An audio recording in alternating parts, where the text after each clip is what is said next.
রাত থেকে সকাল পর্যন্ত ঘন কুয়াশার চাদরে ঢাকা উত্তরাঞ্চলের জনপদ। বেলা বাড়ার সঙ্গে সঙ্গে কুয়াশা কিছুটা কাটলেও কনকনে ঠান্ডায় স্থবির হয়ে পড়েছে জনজীবন।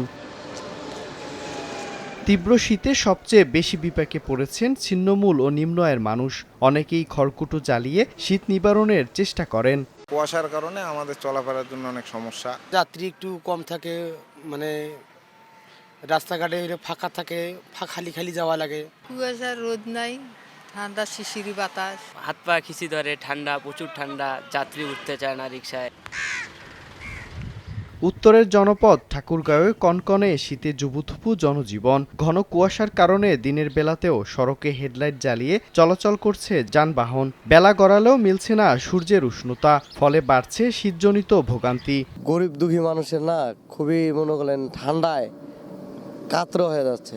ওয়েদারের জন্য লোকজন বাইরে হতে পারতেছে না, এত প্রচন্ড ঠান্ডা।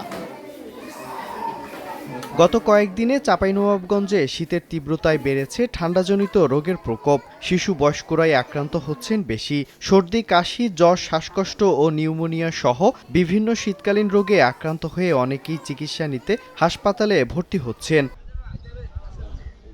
ঘন কুয়াশার কারণে পাটুরিয়া, দৌলতিয়া ও আরিচা কাজিরহাট নৌ রুটে সকাল 6:30 থেকে ফেরি চলাচল বন্ধ হয়ে যায়। মাঝ নদীতে দুটি ফেরিতে আটকা পড়ে 2 শতাধিক যানবাহন। এতে ভোগান্তিতে পড়েন যাত্রী ও চালকরা। অলমোস্ট আমরা 2 ঘন্টা ধরে ওয়েট করতেছি, ফেরি চলাচল করতে পারছি না, আমরা টাইম মতো বাসা যেতে পারছি না। কুয়াশার জন্য যেতে পারতেছি না, ফেরি ছাড়তে দেরি হচ্ছে। ঘাটে বসে অপেক্ষা করতেছি, বাচ্চাদের খুব অসুবিধা হচ্ছে।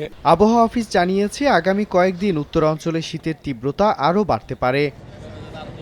মিরন আহমেদ, সময় সংবাদ।